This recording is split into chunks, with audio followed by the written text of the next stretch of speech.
My friend. There is a truth that many people ignore, yet it determines their entire destiny. What you do in private determines your success in public. People see success on the outside, but they never see the late nights, the quiet discipline, the private sacrifices that build great men and women. Today, I want to tell you a powerful story. A story about a man whose private habits shaped his public victory. And as you listen, I want you to ask yourself, what am I doing privately when no one is watching? Because that is where your future is being shaped. In a peaceful village surrounded by tall palm trees, lived a young boy named Daniel. Daniel admired great men. He wanted to be respected, honored, admired, but he had one problem. He only worked hard when people were watching.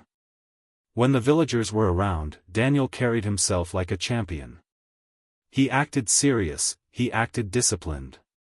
But privately, he was lazy, easily distracted, and inconsistent. Just across the village lived an old scholar. Old Master Kunle. A quiet man who never bragged about anything, never shouted, never showed off publicly. But every morning before the sun touched the leaves, he woke up, lit his lamp, and trained in silence. He read. He practiced. He exercised his mind. He sharpened his skills. No one ever saw him do it. No applause. No audience. No praise. Just private mastery. One day, the king of the region announced a grand festival. A public challenge would be held. A contest of wisdom, endurance, strategy, and strength. The winner would receive a gold medal, a scholarship, and a respected seat among the elders. Daniel heard it and said, "I will win. I will show them I'm the best." Meanwhile, the villagers whispered, "We know who will win. Old Master Kunle." But Daniel laughed. "How can an old man beat me? I am young, strong, and smart." But he didn't know. He didn't understand. The old man's strength did not come from public attention. It came from years of private discipline.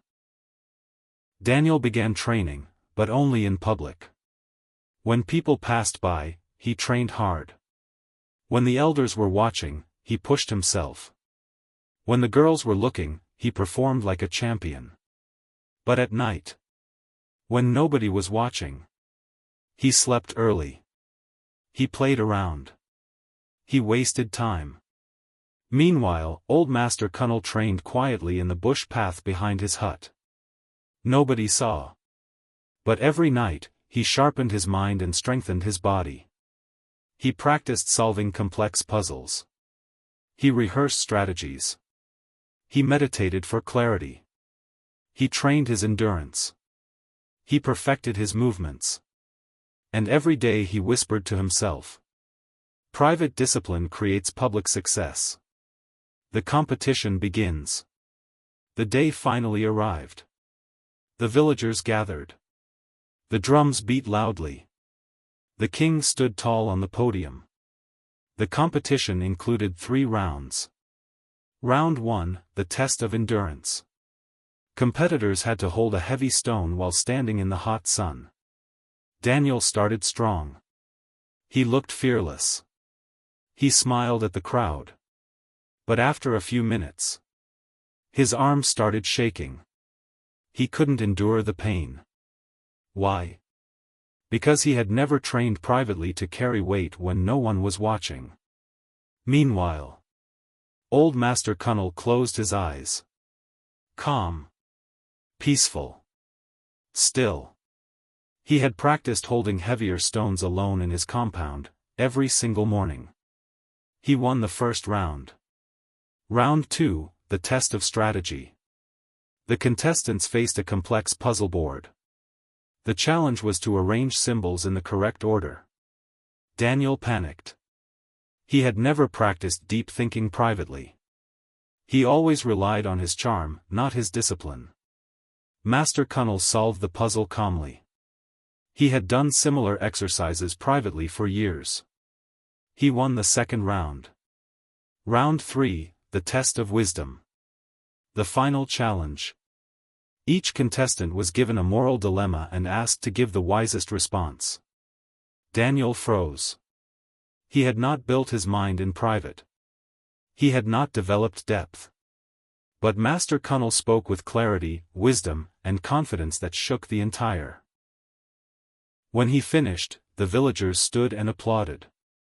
The king rose and said, "Wisdom is not built in public. Strength is not built in front of crowds. Victory is not prepared for in the spotlight. This man has mastered himself in private, therefore he shines in public." Master Kunle won the competition. After the competition, Daniel walked up to the old man with tears in his eyes. "Master, how did you do it? How did you win so easily?" The old man placed his hand on Daniel's shoulder and said, "My son, you train when people are watching. But I train when no one is watching. You perform for applause. But I discipline myself in silence. You work only in the sunlight. But I work in the dark, when the world is sleeping." He continued, "Success is not what you do publicly. Success is what you repeatedly do privately.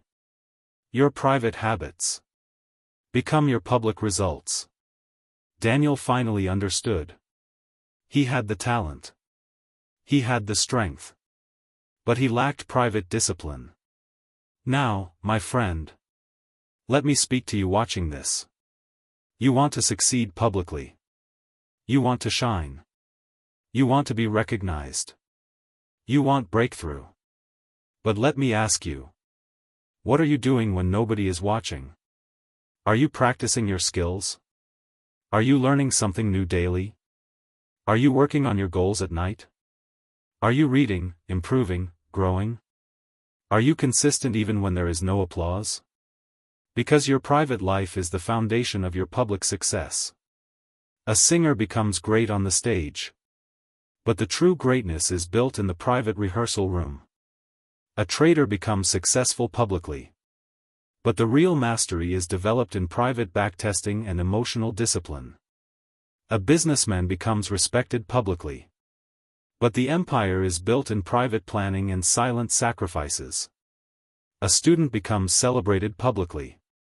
But the A+